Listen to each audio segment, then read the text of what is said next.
네, 안녕하세요. 2016-1089 배영훈 11주차 강의 시작하겠습니다. 자, 이제 앞에서 봤던 그 벨로시티 그 세츄레이션에 의한 IDS 값이 이제 이렇게 구했었죠. 그거를 이제 실제로 돌려봤습니다. 자, L은 500 나노 미리. 실제로 저희가 쓰는 반도체는 한 10나노 미리 정도 되기 때문에 이것은 생각보다 L이 길다고 판단할 수 있겠는데, 이제 실제로 보시면은 볼테이지가 증가하다가 일정하게 되죠. 이 구간은 벨로시티 세츄레이션에 의한 거라서 실제 출력 값이 이거밖에 되지 않습니다. 1.2V를 걸었는데, 그럼 이 나머지 값은 어디 되냐? 여기 사이에서 이제 소모가 되는 거죠. 그럼 당연히 L이 낮아질수록 이 구간은 더 길어지겠죠.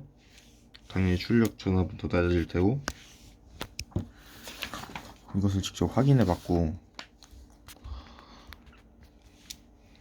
다음에 이제 IV 모델 벨로시티 세츄레이션에서 저희가 구한 IDS 값으로 인해서 ID 세츄레이션 값을 구해봤습니다. 근데 앞에서 구한 거에다가 밑에 분모가 추가가 되었죠. 그래서 이제 이 값으로 인해서 ID 세츄레이션 값이 더 낮아지는 걸 확인할 수 있었습니다. 자, 그럼 두 개로 나눠볼 수 있습니다.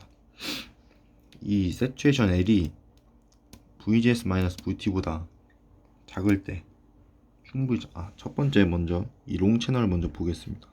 이 L 세츄레이션이 충분히 클 때는 이제 이 값을 무시할 수 있게 되고, L 값이 충분히 크니까 이 V 세츄레이션 값은 그 I 세츄레이션 값이 그냥 앞에서 I란 그 상황이랑 같게 되죠. 그래서 롱 채널에서는 그 벨로시티 세츄레이션 값이 크게 영향을 못 미치는 것을 볼 수 있게 되는데, 이 짧은 값에서는 영향을 미치는 걸 볼 수 있죠.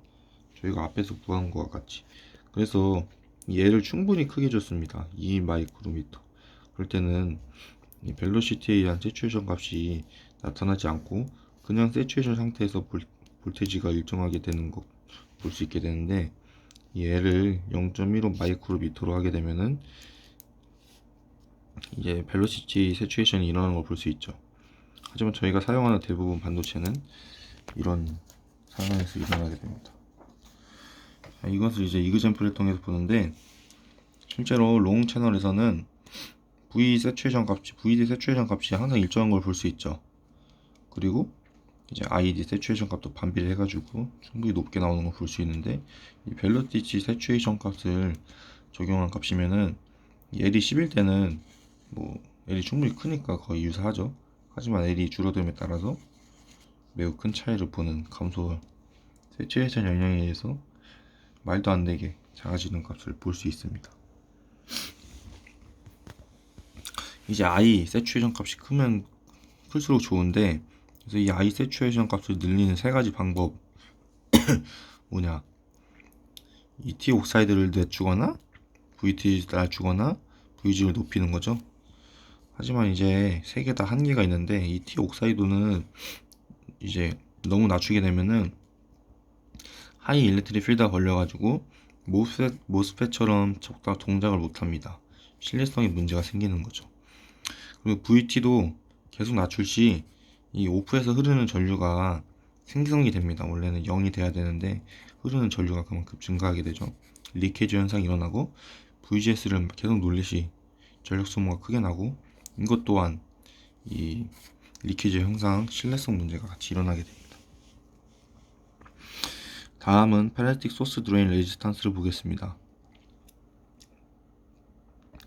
이제 이 파라미터 R을 생각해야 되는데, 쇼트 채널에서는 이제 이 저항 성분들이 실제로 생기는 거를 이제 생각을 해야 된다는 겁니다.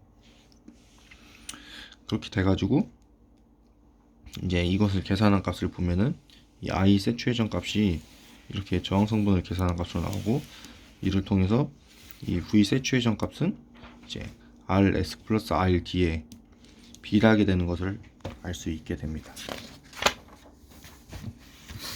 따라서 이제 이 앞에서 구한 것처럼 이 G는 IV의 기울기 변화량을 말하는데, 이것이 감소하게 되면은 IDS가 완전 세츄레이션이 되게 되고 이것을 되게 좋은 현상이 일어나게 됩니다.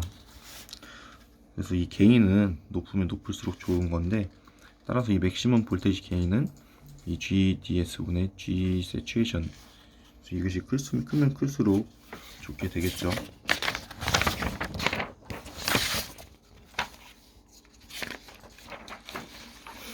다음은 스레시홀드 커런트를 보겠습니다.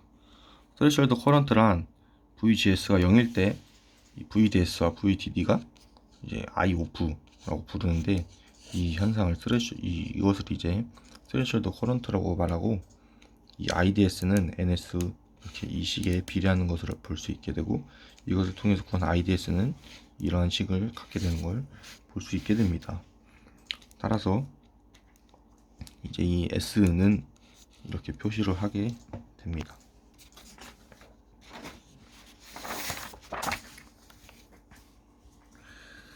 그래서 이 VGS가 VT보다 작은 경우에도 이제 S와 T 사이에 I-OFF가 흐르는 걸 볼 수 있게 되고, 이 VGS분의 이 V 이것을 n분의 1, 그래서 n은 1 플러스 C 옥사이드분의 이 디플레이션 캐패시턴스를 계산하게 돼가지고 이렇게 값을 구할 수 있게 되죠. 따라서 이 SS를 줄이는 법 세 가지가 있는데 뭐냐? 첫 번째, T 옥사이드를 늘려서 C 옥사이드가 늘어나는 거 하면은 줄어들겠죠. 두 번째는 이 디플레이션 위스 높이고, 이제 서브트레이션 도핑을 낮춰서 이 디플레이션 캐패시턴스를 낮추는 방법이 있고, 세 번째는 VT를 높이는데, 이것은 이제 그만큼 I가 떨어지기 때문에 안 좋은 방법입니다. 이로써 11주차 강의를 마치겠습니다.